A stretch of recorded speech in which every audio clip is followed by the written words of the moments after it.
problématiques de tous les gens sur Terre et parfois de protagonistes de films que l'on suit depuis si longtemps. Sur Star Trek, la plupart des acteurs ont déjà plus de 60 ans quand ils mettent en chantier le film, encore réalisé cette fois par Leonard Nimoy, Monsieur Spock lui-même, après son 3e épisode bien classe. Merde, Spock, et la puissance que vous m'aviez promis. Merde, amiral. Je suis prêt, Spock. Allons à la recherche de George et de Gracie. Le chapitre 5 est déjà annoncé et une nouvelle génération arrive à la télévision. Bref, Star Trek se porte bien et Star Trek 4 ne déroge pas à la règle avec un film d'aventure lorgnant du côté de la comédie et des effets à moindre dose mais extrêmement réussis.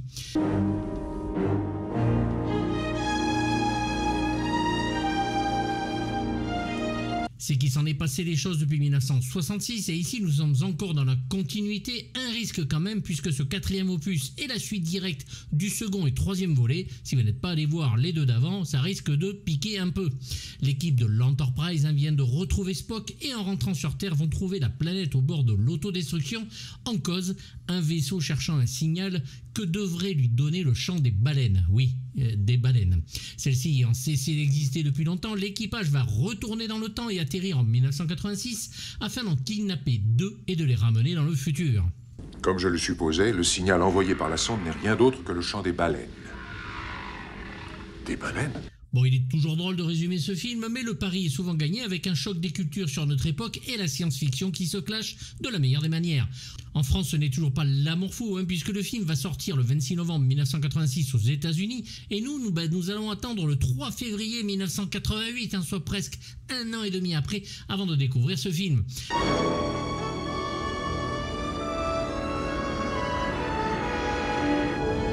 Le métrage coûte 21 millions de dollars et se classe 4e au box-office US avec 133 millions de dollars en mondial, et en France c'est l'inexistence avec 66 000 entrées, tout le monde s'en fout ou presque.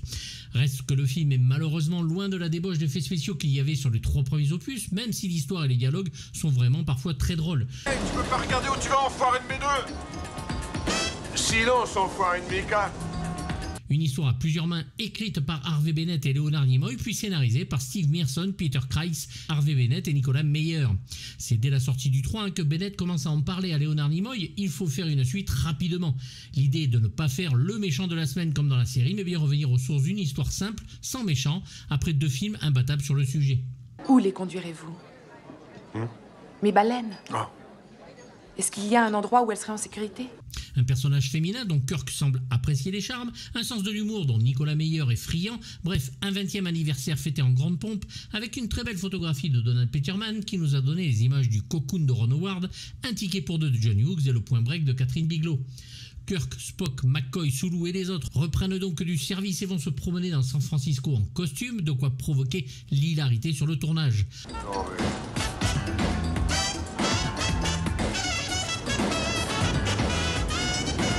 Impossible de comprendre les jurons de l'époque et de grands moments drôles dont le plaisir des habitants de voir Spock derrière l'œilleton de la caméra. S'ajoute au casting Catherine Hicks en océanologue, mais en gros on prend les mêmes et on recommence, et notre cher lieutenant Saavik restera sur Vulcain malheureusement. Son personnage devait même être en scène de Spock après ce qui s'était passé sur Genesis, mais l'idée fut heureusement abandonnée. Ceci est un adieu? Oui, amiral. Merci. À savoir que Daniel Petrie, et oui, le scénariste du flic de Beverly Hills 1 de Martin Brest, est contacté afin d'écrire un personnage pour Eddie Murphy. Et oui, ça devait être la star invitée. Il devait jouer le rôle de l'océanologue, mais refuse, préférant être un officier de Starfleet, et va partir sur Golden Child.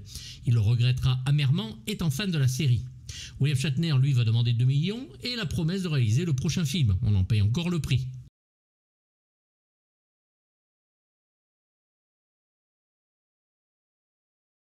Il est décidé durant le montage de rajouter d'ailleurs une introduction au film, un carton en hommage à la navette américaine Challenger qui explosera le 28 janvier 1986. Pouvez-vous modifier les signaux de la sonde en fonction du facteur de température, de densité et de salinité? Je vais essayer.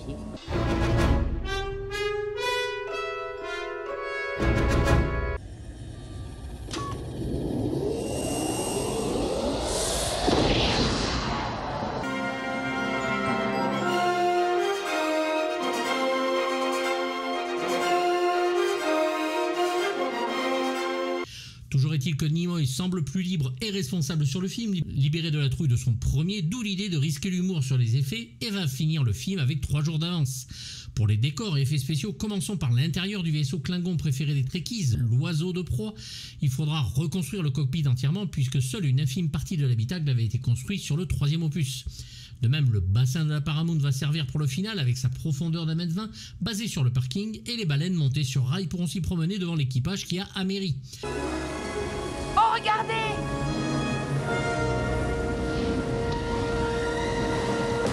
Cinq ventilateurs vont simuler le vent et des pompes à eau envoyer les vagues. So, we hired some very, very talented special effects people. We laid out a sequence of the designs of the types of shots we needed and put them to work. Une fausse tempête impressionnante, bien que très courte, avec des baleines construites par Michael Lantieri. Une queue de 2,40 m, de quoi faire fantasmer sous l'eau, un aileron de 12 mètres et le tour est joué pour faire illusion. Le reste est laissé au bon soin d'Industrial Light and Magic, avec des baleines de 9 mètres de long articulées pour les mouvements et construites en mousse de polyuréthane.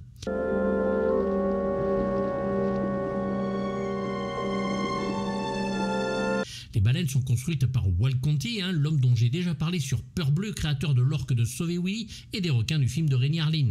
Là encore, elles peuvent nager toutes seules et l'on efface le tuyau dessous en digital.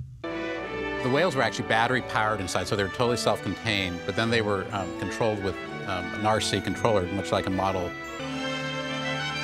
With working models, the next step was to get them covered and make it stick.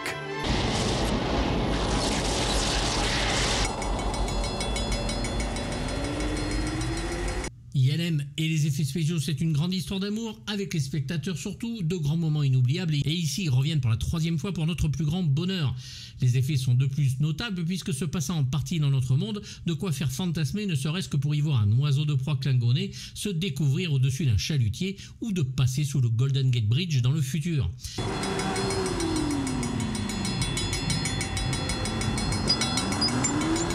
Ken Ralston est heureux et veut que son équipe se surpasse sur le film, un vrai travail de longue haleine et qui va commencer avec le départ du vaisseau de Vulcain superbe et majestueux.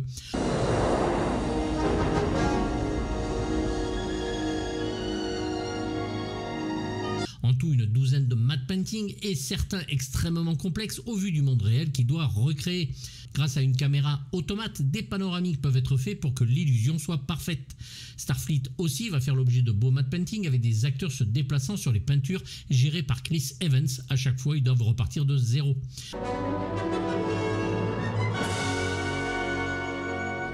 Les vaisseaux aussi sont incroyablement détaillés, du vrai practical magnifique qui nous donne une authenticité comme jamais, un réel palpable, et avec l'oiseau de proie, c'est la sonde spatiale à la recherche d'un signal de baleine qui va étonner avec son look inhabituel. Il est en fait un vaisseau alien en forme de cylindre qui devait avoir un air organique et fera 2,40 m sur 70 cm de diamètre.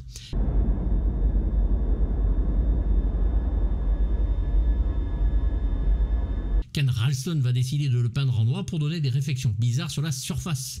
Un Golden Gate Bridge mesurant 5 mètres sera aussi construit. Ce modèle réduit du pont très connu va permettre de refaire la tempête, où nuages et atmosphères orageuses seront vus des hublots, voire pour l'atterrissage de l'oiseau de proie, et sera filmé en perspective forcée.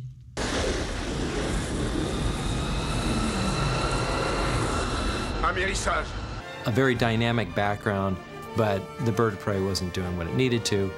So then I took over on stage and composited in the bird of prey flying under the bridge. Le crash dans l'eau, lui, est filmé carrément en direct, un réel plaisir pour l'équipe, ce qui leur permet de tourner la scène en un seul plan.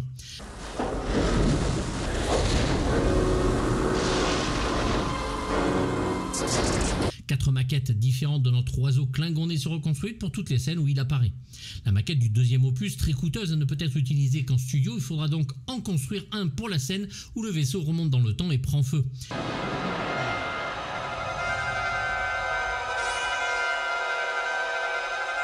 Pour le baleinier, ce fut une maquette d'un bateau de la Seconde Guerre mondiale fait pour draguer les mines, rhabillé par l'équipe pour en faire un chalutier. Une superbe séquence qui reste en tête.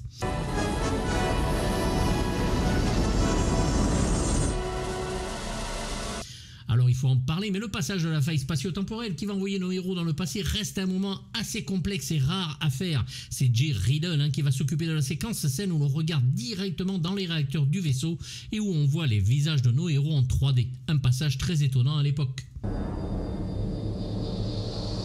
Je n'aurais jamais dû le quitter. À vos ordres, commandant. Les circuits sont bloqués, amiral. What we found was this company located in Monterey called Cyberware. So having captured this data, we now had the task of putting it all together and making these transformations work. Some of them worked out really well. The Bones Spock transformation was a good one. J'ai beaucoup à faire. Spock, vous parliez de la fin de toute vie sur la Terre. La Paramount n'est pourtant pas tendre avec l'équipe puisqu'elle travaille sous budget réduit. Même si les opus précédents ont fonctionné, il faut toujours gagner plus d'argent et le département des effets en fait les frais. Ça vous ennuierait d'arrêter cette saloperie de bruit?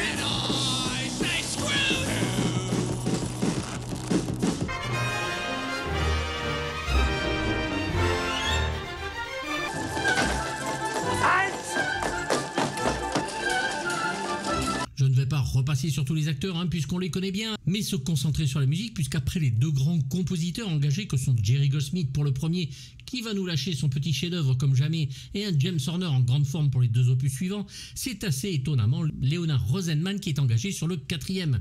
L'on y retrouve le thème de la série d'antan créée par Alexander Courage et musicalement un Rosenman sympathique mais sans réelle thématique, voire même de structure, et nous lâcher des morceaux très 80s pour simuler le retour en 86, une musique que l'on pourrait retrouver en fond musical d'un supermarché. Je dirais que vous êtes au garde à vous.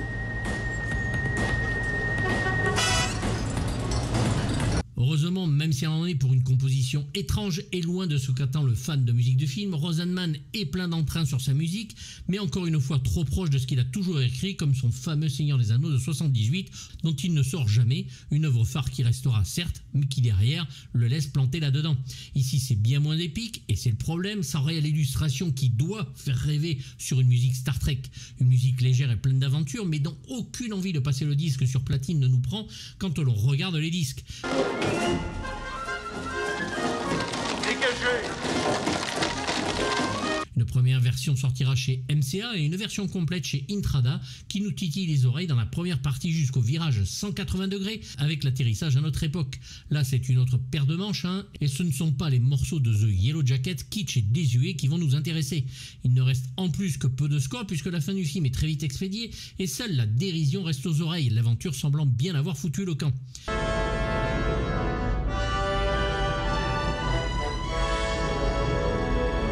Ce que l'on a pu lui passer sur Robocop 2 ne passe pas ici sur ce score et même le happy end ne convainc pas. Ce sera le grand retour de Jerry Goldsmith pour le pire film de la saga, le 5e, alors que pour beaucoup c'est cette musique qui est la pire sur un film fun et aventureux.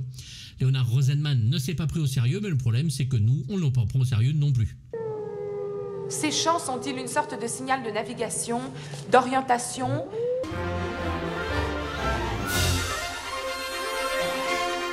Ordinateur. Ah. Ordinateur répond. Un film triple donc, où comédie, aventure, science-fiction se mélangent, où l'espace s'efface devant notre monde afin d'y confronter nos héros et mettre les spectateurs devant nos défauts, qu'ils soient techniques ou de comportement. S'ils étaient arrivés en 2023, le film aurait pu voir le suicide de tout l'équipage. On se croirait revenu au bon vieux temps de l'Inquisition. Que sache qu'on a été rude. Devant et derrière la caméra, Leonard Nimoy se prépare à sa nouvelle carrière dont le remake américain de 3 hommes et un couffin, ici un bébé, va cartonner derrière.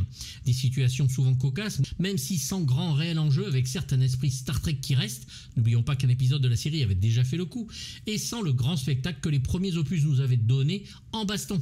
Le film gagne quand même à être regardé, bien sûr, l'équipage va réussir à être rétrogradé, en tout cas l'amiral Kirk. Je ne serai plus désormais que capitaine.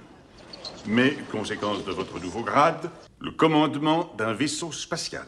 Et l'on va leur donner un nouvel Enterprise mérité pour repartir vers de nouvelles aventures, ici concentré sur ces personnages. C'est rare et bienvenu avec un film dont la bonne humeur est communicative, qui ne nous empêche jamais de mettre la galette dans le lecteur, contrairement au film suivant.